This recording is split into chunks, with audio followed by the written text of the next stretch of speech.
fun, man. I mean, we hardly did a song. Yeah. That was amazing, though. All that, like, my girlfriend was in there, she was like saying, "My God, you know, the background noise came off so well. It was like amazing. I didn't know whether you guys were going to carry off from the record all the backup instruments and stuff. It sounded fantastic. That's cool. All of this is a drum machine. Yeah, keyboard, Bass and guitar. So that was jamming my distortion. I was getting cool feedback, you know. Hey, I had a blast tonight. I mean, I really enjoyed playing. I mean, I really don't care if there was 10 or 20 or 200 or whatever. It's fine. I didn't put the Christmas shit. Yeah, really. We wanted tinsel on the stage. We had a couple little. He comes out and you wouldn't do me. it. He's like, can you give us a hand with some stage work? So I'm like, they want me to plug in their guitar. We found some tinsel on the floor, man, and I wanted some on the stage. He hands me these fucking tinsel and these like round plastic white. One had a little Santa Claus on it, and he wouldn't put it up, man. Oh. You don't get paid tonight for that. we made $18 tonight. 24. What should we do with it? We made 24. We gotta give it to. We gotta pay for the fucking amp. We still gotta pay him $16 out of our pocket, huh? Yeah. I can wait and you get this kind of treatment. I warned you. But you hope it's not that way. I mean, in New York, you don't think it's like. I mean, you figure, well, New York's so many fucking people. There gotta be some people who like this kind of stuff. Maybe this is a bad weekend for us to play because of the seminar and there's so many shows going on. No, see, if the owner had his shit together, he would have paid for an ad in the Village Voice, and there would have been more people down here, because that fucking NYU plays the shit out of that record. It might not have made any difference, though, because there was a thing in the Voice, the Camel Soundboard, and people do check out the Camel Soundboard. Yeah, but not as much as, like, some people go right by that and just look at the regular... Yeah, I mean, there was a lot of factors. Yeah. The storm, and, because it was saying that people were supposed to come out with you, and they just could not get that cost. Yeah, my drummer and two of his friends were going to come out, and they got evacuated. Sailed on the South Shore. They couldn't come. My sister and her friend were going to come, but they couldn't come because they live in a tugboat. Is there any way we could get a mention on your cover? Yeah, sure. The next one. Cool. Yeah, well, like you say, if you're going to get distribution by Dutch East, you're going to have to put some big names on the cover. Well, this one that's coming out this month, it has the sisters on the cover, like a big picture of the sisters, and then small pictures of the other bands that interviewed, Red Roy and Sex Gang, The Fall, and one other. So I think that'll sell pretty well. Yeah. And the one after this will probably have like, what did I see so far? Like the New Men, the Cocteau Twins, Red Roy, Yellow Lori, you guys. Can we get a mention on the cover? Yeah. Great. See, we usually we forgot to bring our makeup tonight. We usually wear one black and one white. Yeah, and it's. I mean everything. It might sound kind of hokey, but on stage with the proper lighting, it really looks fucking. Oh, it's cool. Just really, it sets us apart. And you get that idea from like an old Star Trek episode. Yeah. It's funny how many people know that. Because as soon as somebody told me that, I was like, Star Trek wow, it's going to be fucking cool. It's like on all the time, and it's never going to get taken off. Oh, it's a great show. It's one of my favorite shows. That and Monty Python's Flying Circus, my two favorite shows of all time. Such an experience show. Oh yeah. No, The Odd Couple and the Honeymoons. Oh, but they can't touch the Python or Star Trek. No. I mean, those are the two greatest shows in the history of the world.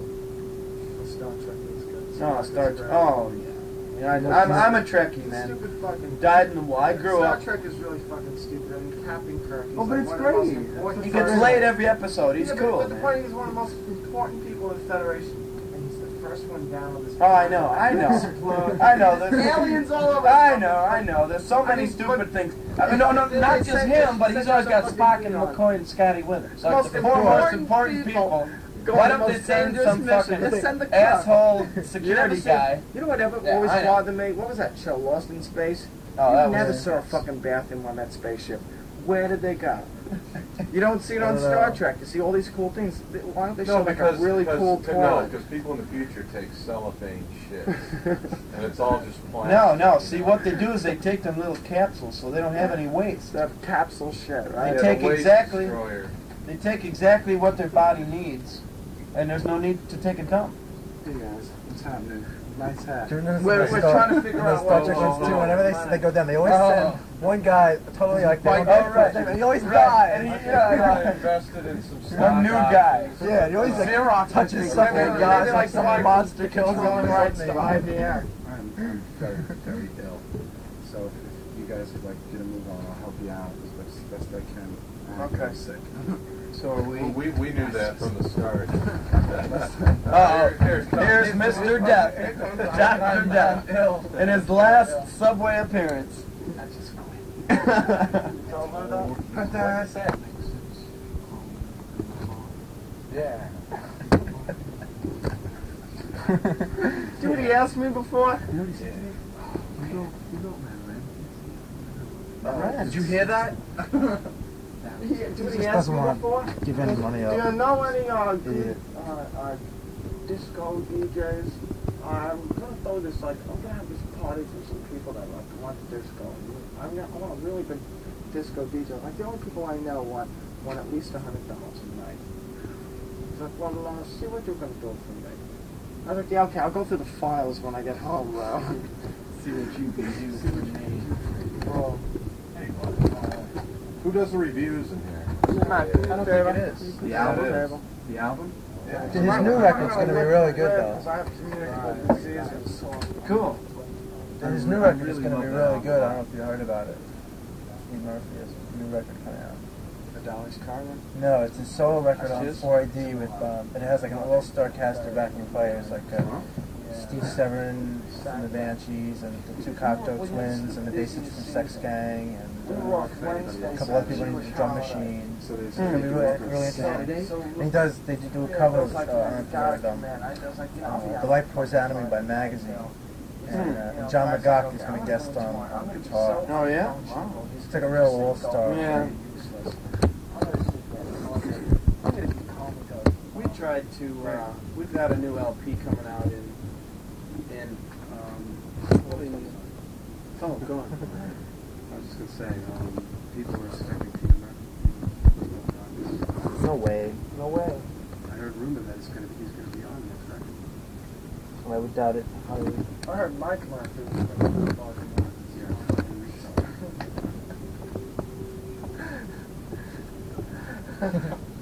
Bill How long is laughing. I this don't even know who Midnight? it Are you is. familiar with Midnight Oil? Yeah. Yeah. How long have they been together? The first record came out while I was working at a record store last year.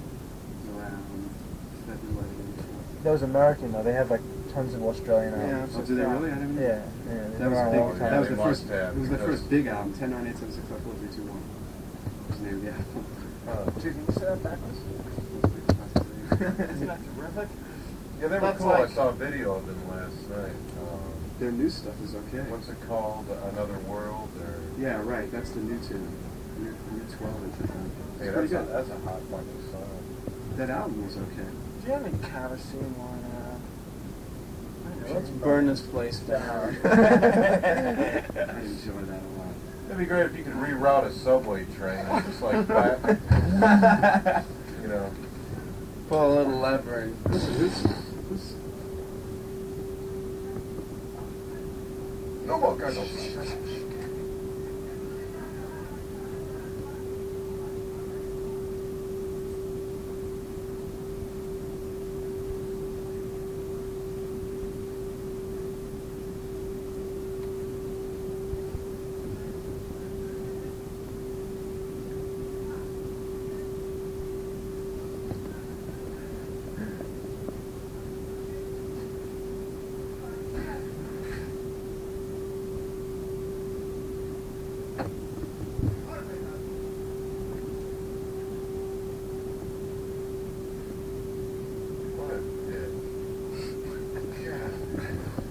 quotas.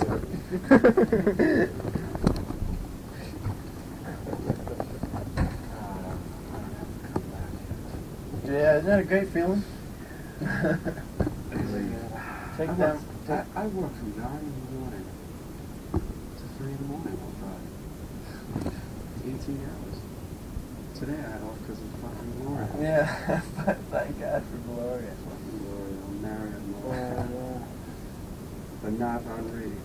Or Frederick. You taping this? We can give you some facts. Yeah, do you yeah. Quick facts. Manster. What do you- we yeah, own, what do you we own mean? Manster Records. We just signed Country Bob and the Blood Farmers from Waco, Texas. And they're the newest addition to the label. Really, really Manster, vulgar cowpunk. Gargoyle Sox. Kind of distributed- cowpunk with a disgusting twist. Okay, great. Back with facts. Gargoyle Sox is distributed in the U.S., Canada, the UK. It is licensed Italy. in Italy. And let's see what else is happening. Okay, we're opening for X. 16th. October 16th. August. Yeah, next In August. Buffalo. Don't forget that show in Uganda. Yeah, Buffalo, New York, 16th of October, opening for X. We're playing Madison, Wisconsin, Big Halloween Bash, and Milwaukee. Thursday and Friday. Big Halloween Bash in both of them. Playing Cincinnati, what, 12? Hopefully. 12? Not confirmed yet, but Kentucky. Yeah. possible. Why don't you play some of the night?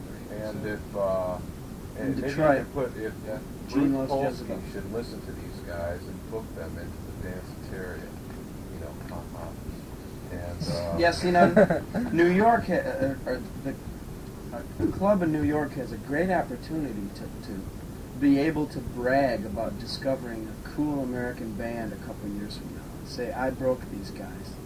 The opportunity's there for a cool club in you know, a year to come. And then I could say I was at Subway. That's right. I was here. There 33 other people. I was here. Their first U.S. First New York show. So there's a great opportunity out there. And who's going to be first to hop on it? Irving Plaza, Danceteria, Peppermint, Ritz. Who's going to be? That's what I want to know. Next time I see All I Bruce, know I'll pull my pants down. Is that when I'm I'm president of quote him on that. I won't forget. I'll tell him my cock's The been Sox, to the England Sox 8 got times. an LP album coming out, probably January 1st. I mean, that's what you should, you know, that's what we should have done. Hello, Ruth. This is Bob Burns from Manster. should have put an English accent. Hello, I'm representing Gargoyle Sox from Manster Records, and they're going to be touring the United States. We'd like to play your club. We've sold 9 million albums over here in Surrey alone. And, Hey, you know, Manchester sounds like Manchester. Can you guys give us a hand with the big cabinets? Because I have to leave here now. we'd give you a break and... Now.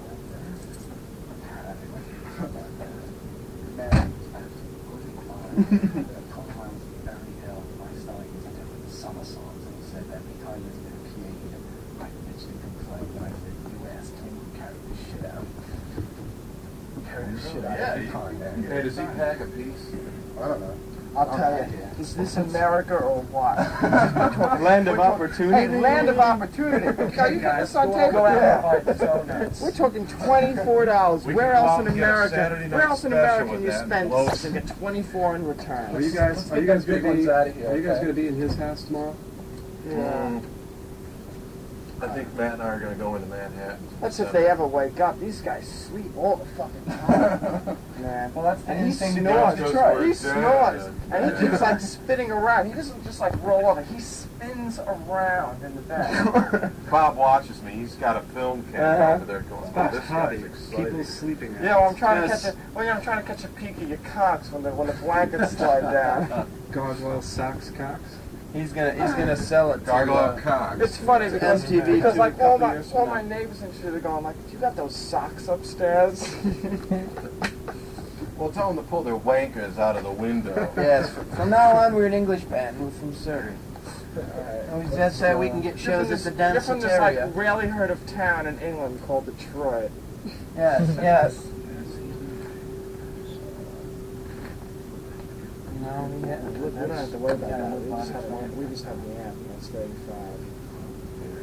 What's that? 24. Anyway, we got a new LP. The name is Headless Horseman. Yes, What can we tell them about Are you Headless serious? Are Horseman? the new songs like As the Master Sleeps are going to be on it?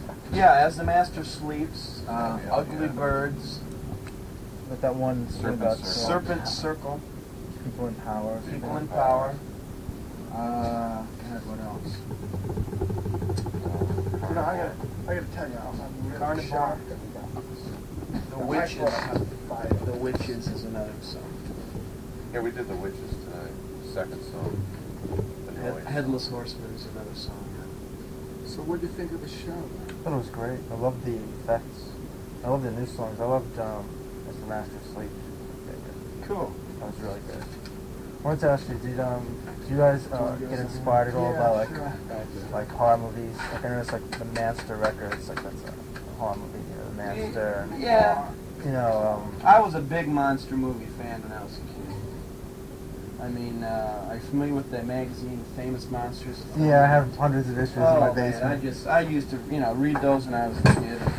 Forrest J. Ackerman is the greatest, and I've just always loved horror movies and just that weird kind of side. And I'd played in various bands before I met John, and nothing really hit home. I mean, I was just always searching. And then I joined his. He had been in a band for about 5 years. Started in like '77. They were called the Sputniks. They were a real big Detroit band. Played at all the big clubs, but never really did anything outside of Detroit. Yeah. And I joined them about the last couple months, last half a year that they were together, and then just but there was a lot of dead weight with the band, and that was in like March of '83, and we just realized there was a lot of dead weight, and a couple other guys dropped off. It was just John and I. And find it easier to work with just two people? Yeah. We spent a lot of months just trying to auditioning drummers, doing the whole bit, and couldn't find anybody who was really dedicated and who really wanted to do something radical. I mean, you got to change, Yeah. And so we bought a drum machine, and we just, after we started programming this drum machine, it was just the two of us. We'd sit down, we'd just write shit, we'd just come out great, we just said, man, this is great. And, we went right into the studio, and it all just fell into place. And so that's how it came to be. And now we really, I really enjoy working with the drum machine and just another person. Maybe in the future, if we find a drummer or a percussionist who really is hardworking, it's got to be. We've like set a standard where, because he and I, we're doing like 5 jobs. We're managing ourselves. We're running our own record company. We took another band and recorded, their album. I mean, brought them into the studio. John worked on their album, played guitar on it, just kind of guided them through. We're doing that. We're recording our own album. We're writing new material. We're setting up tours. We're doing a lot of shit. But nobody's going to do it for us. That's kind of the album we've taken. What's the reaction to the EP like so far? It's real good. Either people love it or they just totally hate it. But we've met more people that really like it than dislike it. It's been a small, minority. But people that do like it, they really flip over. We don't get any like, well, they're okay. We get really energetic. It's all like word of mouth. Like Ed was the first person here to get the record, and he turned me onto it, and then I turned my friends onto it. Cool. Well, and we realize that. What we're doing is, like when we started it's hard to call it a band because it's just 2 of us, but it is a band, I guess. Yeah. And we knew when we started it, we said, well, we're going to be up against a lot. People's expectations are when they pay, they want to see a whole band, they want to see a drummer, this and that, and I think you needed it. And we're gonna, but that was the challenge to deliver just as much as a full band to be just as good, and that's a big challenge every time you climb up on stage with just 2 of you. That's something I was going to ask you about. Like, first of all, does it annoy you at all that people compare you to like the Sisters of Mercy? Yes and no. Because I got one funny my girlfriend was watching it, and she was like, because has never heard you. I lent her the EP, but she didn't have time to listen to it before the show. Mm-hmm. And I told her when she asked what you sound like, I said, "Oh, it's something like Sisters of Mercy." You know? Yeah. And so when she was watching, she's like, she goes, she turned to me when you guys were playing. She's like, "They're so much better live than Sisters of Mercy. They're so much more exciting to watch." Yeah. Because you guys really had I wasn't expecting an energetic, aggressive band. Yeah. And it really was. That's what was so exciting about it, I think. Well, good. That's great. Like I said, it does kind of... When people say, yeah, they're...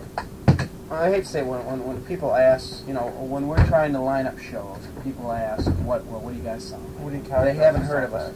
We just, you have to say, well, whatever. Joy Division meets Bauhaus meets Sisters of Mercy meets blah, blah, blah. Weird, I know. My band doesn't do the same. I hate to categorize us because I really don't think we sound like the Sisters. No, I think it's more people see the deep voice and But they categorize. exactly. They have a drum machine, they have a deep voice singer on a few of their songs. The music Not all really- the songs. I think on the first album, of the 5 songs we did, there are only like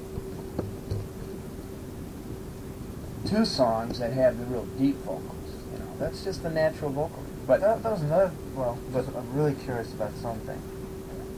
I assumed listening to the record, I didn't think it was possible for somebody to really make that deep of a voice. I figured it was through like studio tricks and stuff. And when I was watching on stage, Yeah. I was like, oh my god, it's real. Yeah, there weren't any, because I know Andrew Eldridge. So low. Exactly. Andrew Eldridge of the Sisters, he uses it's called a harmonizer that pulls the vocals down. That makes that vocal low. And we didn't use anything like that. That's amazing. Pink Little Playhouse, especially, which has real low vocals, but it was just a little reverb, which doesn't lower the tone of the voice, but just that's just the voice. Do you think, because of the kind of music, do you think people will say, I don't know, some things I've noticed, bands like that, they say they're humorless, like I said that with my band too, another band, Do you think people pick up the humor like I picked up? Like, I thought one of the things I liked the best about the record, I thought it was really funny. Like, Pink Little Playhouse, I sang it for weeks. My little sister loved it, and I thought it was so funny. I know all the words. It's so funny, and like. Yeah, I know. I saw you singing them up there. Like Ghost Ships. I think it's really pretty. The whole. It's really funny. Do you think people like pick up the humor in it? I think. I love this man. I looked at I've been laughing for 15 minutes. I was Too bad we don't have a photographer. Take my picture, please. Take my picture. Got my camera running. This is great. This is a quarter.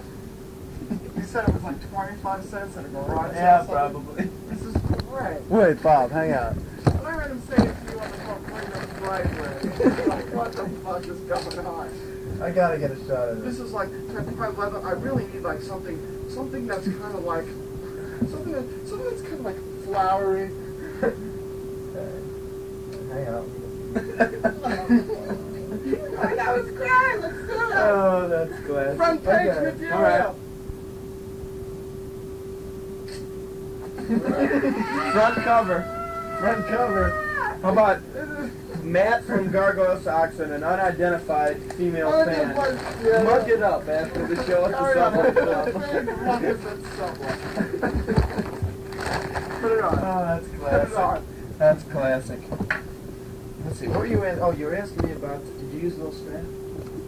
What? I'm supposed to use this. Yeah, I used it, but I didn't put it around. It doesn't really work. I didn't put it around that way because you can't. Because it shows. Oh, all right. Well.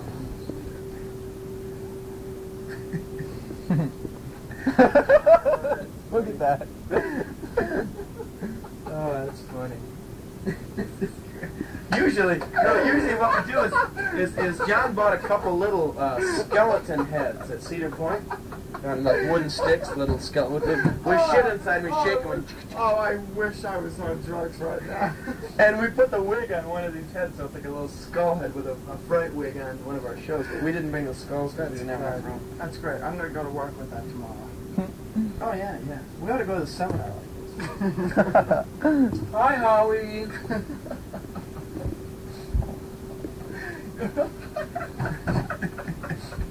You're sure you're not on drugs? It is funny. I'll answer you. What you have? Pink, eh? Cool. Hi, Tiger. He was great. He just didn't pull it. Yeah, no, it's good that that some people appreciate the humor. I mean, Pink Little Playhouse is the ultimate parody of all death songs. I mean, you have bands like, I don't know, Sam Hain and all these bands that just try to sing about death and all this, and they try to be so serious. And Pink is just the ultimate satire on all death songs. I mean, you know the lyrics. Well, you know, welcome to my pink little playhouse where I'll hang you by the balls, cut them off and watch you crawl. You know, Yeah, that's just such a... That was my favorite line. It's just such... It's a joke song. It's not a joke song, but it's just a come on, you guys, you know. Yeah. It's like... the lyrics are just... It's kind of a... Even the name Gargoyle Sox... I know what I was going to ask. What is that? Has a twist to it. Well, I was in Paris, I was in Paris last April, but like 5 years before, and let me take this. And going to the Notre Dame, just all these cool fucking gargoyles all over Europe, man. All the churches have gargoyles. And like I said, I've been a monster movie fan from day one, and I just looked at these gargoyles, and they're just staring down at you, and I just thought, man, those are the coolest fucking things. And so, like I said, when the Sputniks broke up, John and I were like, you know, well, we got to come up with a name. And I just remember saying, like, well, how about like something like, you know, gargoyles, something like gargoyles. But we said, well, if we name the band the Gargoyles, someone will come up and say, well, we had that name 5 years ago. You know, we said, well, we got to get a unique name. Yeah, we got to get a unique name because we want to avoid somebody walking up. And then John actually was the one who came up with, well, how about Gargoyle Sox? You know, it was a weird little twist. So, and as soon as we heard it, we just said, oh, that's great. That's a cool name. It catches his attention right away. Yeah, it's not a name that we're going to look and open a melody maker from England and see, you know, Gargoyle Sox from Brighton, England. And that was an important thing because we wanted to be able to have a name that wouldn't, you know, be copied. And so that was part of the reason. And it's still a name that really hasn't. I mean, I like it, but it's a funny kind of name. It's still a year and a half later, 2 years later. It hasn't. You know what I mean? It hasn't settled yet. It's like sometimes I hear the name. Sometimes I hear the name and I go, not the coolest name in the world. But then other times I hear the name and I go, man, that's a cool fucking name. You know, it's like it's my perception of it is ever changing, which I guess is good. Oh, it is. Because if I had, and I think as a name it fits because what I like about it is it's got a little twist of humor in it, which I think our band has. You know, it's like Pink Little Playhouse. 1 out of the 5 songs on our record had the kind of the twist, and even Ghost Ship has a kind of a tongue-in-cheek. But by no means do we want to be known as a joke. Oh no. But the other songs and the whole mood, Well, it's good because all my favorite bands in your kind of style have like. Some of their songs have some humor, which a lot of their fans I don't think really caught. Like all those bands, well, not Joy, but like even like Bauhaus and Banshees, bands like that. There's songs that most people don't realize are really humorous. You know, and I saw that in you guys. That's cool. Yeah, and we got a couple songs on the new record. The Witches has just a cool little like hook to it. It's I like that. The one I really liked a lot too is the something about the snakes. Oh, Serpent Circles. Yeah, that was really, really good. Yeah, there's a part in it where you guys it went lower, and then it slowed down, then you went really like right. That was like it's because I'm a guitarist myself, and I was like, this guy's really cool, you know. I really dig the sound. Yeah, that's one of like you can tell when you're recording an album. That's one of the better songs you're doing. Yeah. You're not intentionally putting any junk on the record, but some songs are more exciting than others, and that's one of the songs that we think will be it. And the live show here, we couldn't start it, but it starts with the song is about like a mother, like a kind of a sick, deranged mother contemplating like killing her child. You know, it's kind of a sick topic. But it starts off with like a keyboard intro, like a lullaby, the most innocent lullaby you can imagine. And you hear kids playing in the background, and then it kind of just cuts off, and then the main song comes in, the vocals right off the top. Does he write the lyrics? I think, Or do you write yeah, he writes most of it. I pitch in. Who writes the music? It's like Collaborate, like you write the bass and 70. the guitar? Like on the first record, there were like 3 songs that were just totally his, and Pink and Succubus, Pink Little Playhouse and Succubus were like collaborations. So, and on the new record, it's kind of that same percentage. He's the main songwriter. You didn't play Succubus, right? Not tonight. The drum machine, the speed was kind of wacky on it. We didn't have time to adjust it. See, Succubus What is... was the computer for in the back? The computer... Well, see, that loads... we load the computer with sequencer information. Mhm. See, I'm no computer whiz, but we had to like figure this out. We load it with sequencer information, and what the keyboard parts are pre-programmed. We do those, at home.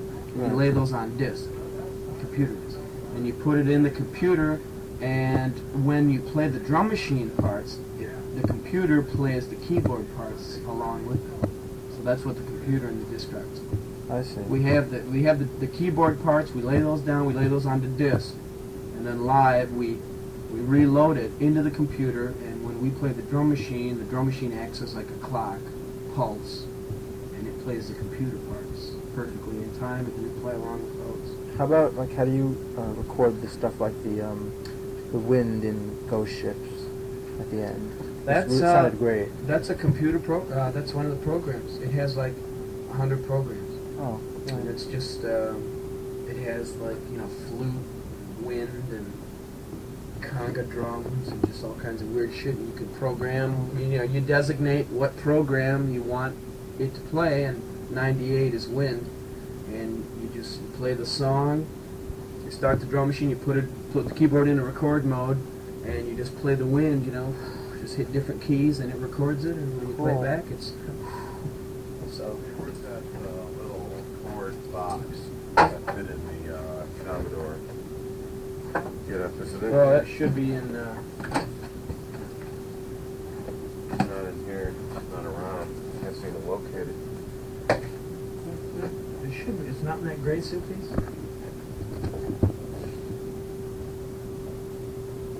It's gotta be. It's gotta be somewhere.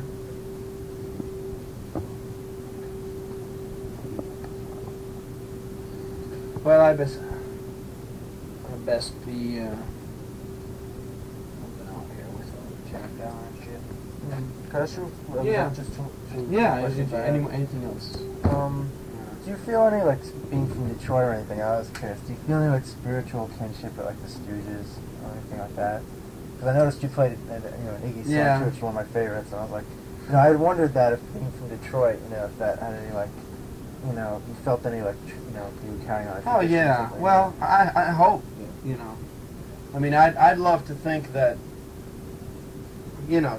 20 years from now, people would look back on the 80s and say, like they look back on, well, the Stooges were the early 70s, late 60s, and people look back on, when they think of Detroit music, so, oh yeah, the Stooges, Mitch Ryder, whatever, the Motown shit, but, Yeah. when they think of the underground stuff, it's Stooges, and I'd love to think that, I'd love to think that, 85, the Sox, and blah, blah, blah. So, I definitely, we definitely feel, we take pride in doing it. That there are some great Detroit bands. I mean, I'd call it great Detroit bands. I mean, bands that stack up to, you can take any English band or any LA or New York band, and we'd put Iggy and the Stooges up against any of them. Yeah. People would say, they're, Iggy contributed just as much. Or the MC5, shit like It's that. so influential. I mean, my band covers Real Cool Yeah. Time, it's Yeah. like, Every band covers a Stooges song. Yeah, so. and it's and I mean, Or an 80s song. it might be a kind of an ego thing, but I'd like to think that we try to remember that we've just had one record out. I mean, it's just an EP with 5 songs. We got a long way to go. And Yeah. so that's why we're not discouraged about tonight. It Because shouldn't be. no, we're not at all. I had a blast. I had fun. I was up there. You know, I had You made fun. some new fans, I'll tell you Yeah, that. yeah. And even if it's 30 people here, hopefully those 30 people will tell, 5 friends of theirs. The next show we have, it'll be 200 people, and then you go on from there. Well, I have a question to that. Do you feel like, I've been noticing a lot, because New York here is so boring for this kind of music, that's all we about the band. For your kind of music, do you notice that, like, the Midwest all of a sudden is producing a lot of bands? Like, do you feel any sort of kinship with other bands, like, of your kind, like, the Blackouts and Shadow of Fear, and bands like that that are just putting out record EPs now? Because I notice all this good, like, post-punk vinyl is coming out of the Midwest now, and not California, and not New York at all. Yeah, well, Is there any reason for it, do you think, maybe? well, I think we know the guys from Shadow of Fear I know Chris. pretty well. Chris, Yeah, Chris. Yeah, Nice guy. yeah, and I guess it kind of has to do with the whole, just the whole image of the Midwest. I mean, Cleveland, Shadow of Fear. It's like what a fucking dumb Cleveland, Detroit. What a fucking shithole place to live. It's like L.A. At least you got if things are going wrong, you got the beach. You can fucking go to the beach, lay out in the middle of January. You know what I mean? Yeah. And it's like, and Take care, Pat. Hopefully luck. I'll see you tomorrow. all right, I might be going to some show again. Yeah. That would be cool. okay, All right. yeah, we're gonna be there for sure. Yeah. So if I don't see you tomorrow, good luck, man. All right, yeah. Thanks a lot. Don't let anything get you We'll no, we're not. We'll be back probably after the next record's out. Okay. So 3, 4 months, but when it comes out, no. If I don't see you tomorrow, I'll see you then. All right. Okay. When it comes out, we'll for sure give you a blast or something. All right. Let's see where were we? About California. Oh yeah. I think that has something to do with it, because see, when our first record came out, we got it out in February, but we had been recording it like since July. It had taken 4 or 5 months to record because of just technical difficulties. Yeah. And we went into the studio, and the studio we recorded it at, which is the one we're recording our next record at, is run by a guy. He's a real good friend, but he's more into like the mainstream music. And we just had a hard time convincing him this is the sound that we want. We don't want a nice, clean, processed sound. We want grit and grind. We want the nastier the better. And so we kind of had a hard time convincing him of that. And so I'll be out there in a second. Well, I'll be in a minute. So it took a while for us to get the record. It just took a while for us to get grips on our sound. I mean, it's like, so we could say, yeah, this is the Sox. This is our kind of sound. Or, yeah, this feels right. This feels right for the Sox. So it took us a while, and like I said, when it came out in February, nobody knew who the hell we were, and we were.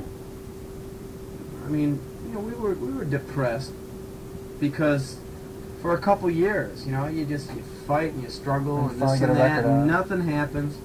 And you go into a studio, you try to get your sound down, you try to get that, and you have to. Now, like I said, I don't want to say anything bad about our engineer, the guy who runs the studio, because he's helped us out immensely. He gave us this. I mean, it's a 16-track studio, and he gave us. We basically recorded the album for free. Mm-hmm. We paid a good amount, but I mean the rates were just dirt cheap for the amount of time we spent. He just bent over backwards. So I don't want to say anything bad about him, but we had to kind of convince him of like, well, hey, this is what we want to do. We want to do something different, and we don't want to do the usual shit. And it stems from a lot of frustration, and I think that's why the record is really kind of dark. And, Oh, it is. Yeah.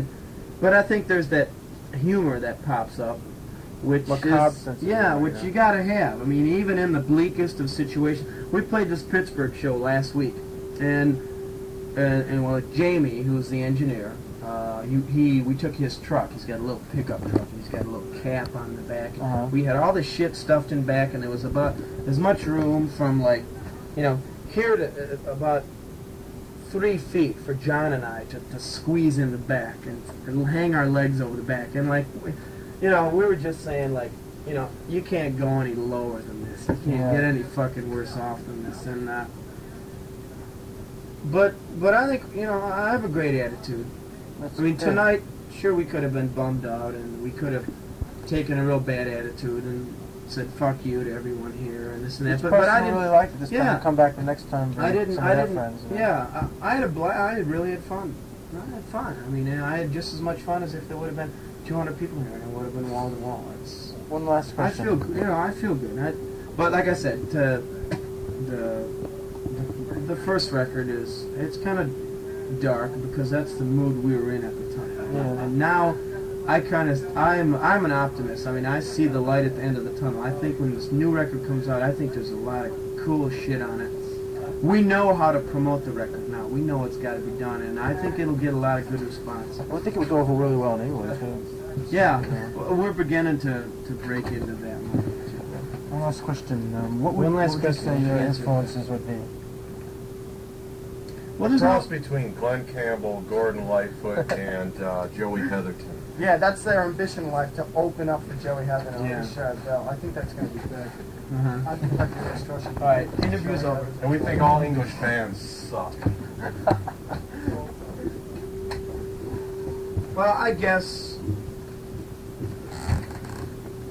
Don't guess, I'm sure. Influences. I don't know. That's hard to say. I mean, it's like the obvious answers would be Bauhaus, Joy Division, Killing Joke, Sisters of Mercy, but they weren't really. I don't think they were influences. I know for a fact we didn't sit down and say, well, that music's popular, let's rip them off.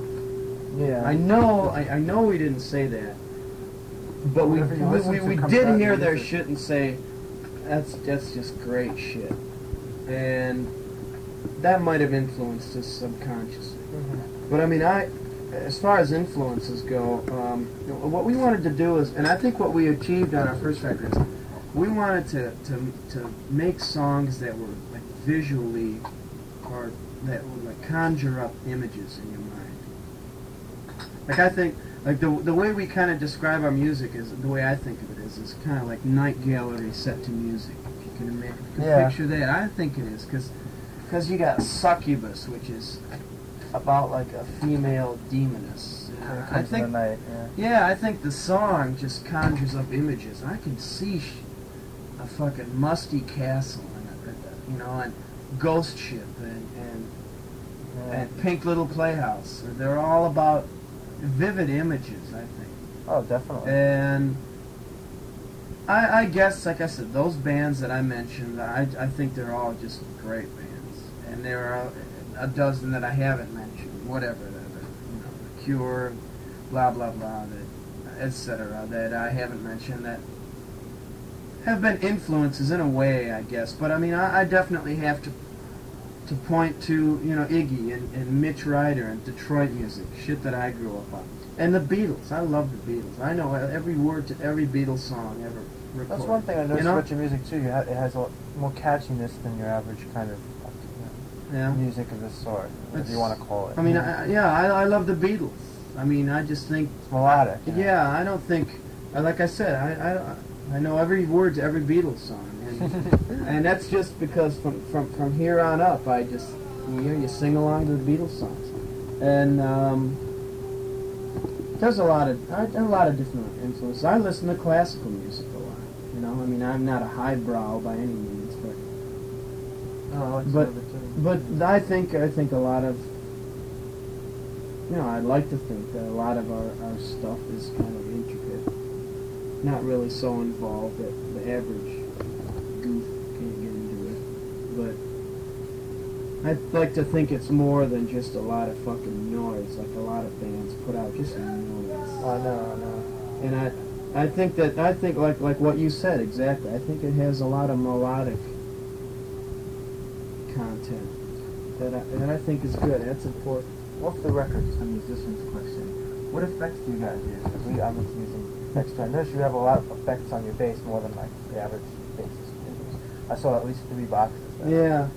I was just curious what stuff you were using. Well, one of them's an EQ. I just EQ the sound a little bit. That's kind of like a volume. The other is just a chorus. Just gives just choruses it out and. My bass sucks chorus too. He uses the Yeah. chorus. Yeah.